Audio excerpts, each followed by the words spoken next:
Ju njohim me edicionin informativ të lajmeve. Kjo është Radio 7. Kryeministri i detyri i Kosovës Albin Kurti përshëndet fitoren e koalicionit Vlen në zgjedhjet lokale në Maqedoninë e Veriut. Ai tha se ata triumfuan me punë të ndershme dhe se fitoria e tyre ishte konfirmimi i qeverisjes së mirë. Nga Çajeri në Tetov, Vleni ka arritur të fitojë në 10 komuna në Maqedoninë e Veriut. Sipas tij, në 15 muajt e parë në pushtet, Kosova dhe Maqedonia e Veriut sikur më parë kanë thelluar raportet fqinjësore. Qeveria e Kosovës mirëpret zhvillimet demokratike në Maqedoninë e Veriut si një dëshmi e perspektivës europiane të partneritetit dhe aleatit ton, shkruan Albin Kurti. Ish presidenti Hashim Thaçi do t'i drejtohet gjykatës kushtetuese të dhomave të specializuara në Hag. Ky hap vjen pasi gjykata apelit refuzoi mocionet e paraqitura nga mbrojtja për veçimin e procedurës dhe kundërshtimin e vendimit për konfirmimin e akt akuzës ndaj tij, duke vlerësuar se ato nuk bien ndesh me jurisdiksionin e dhomave të specializuara. Vendimi i apelit u mor më 28 tetor 2025, por mbrojtja pretendon se ky vendim nuk ka adresuar shkelet e pretenduara të drejtave të Hashim Thaçit. Për këtë arsye, ekipi i mbrojtjes njoftoi se do të përdor të drejtën për t'u drejtuar kushtetueses përpara se çështja të kalojë për shqyrtim nga trupi gjykues. Radio 7, zëri pozitiv i qytetit. Ministri i Shtetit për marrëdhëniet me Parlamentin në Kuvendin e Shqipërisë, Toni Gogu, mbrojti projektligjin për barazinë gjinore duke nënvizuar se të vetme gjininë në Shqipëri janë burrë dhe grua. Ministri Gogu nënvizoi se ky ligj nuk do të prek kodin e familjes, gjendjen civile apo martesën dhe nuk ka referencë për të shpikur gjini të reja.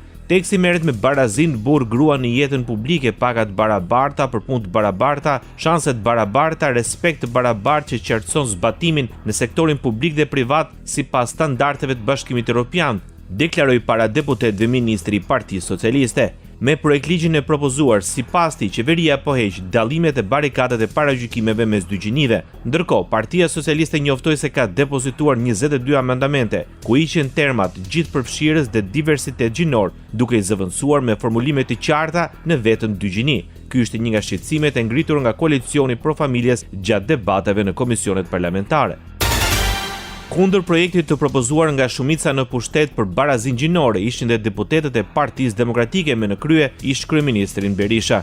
Ky ligj zotëri, me ndryshimin e fundit, bën fjalë për përkatësi të shumë fishta, bën fjalë për diversitetet të gjëra, identiteti.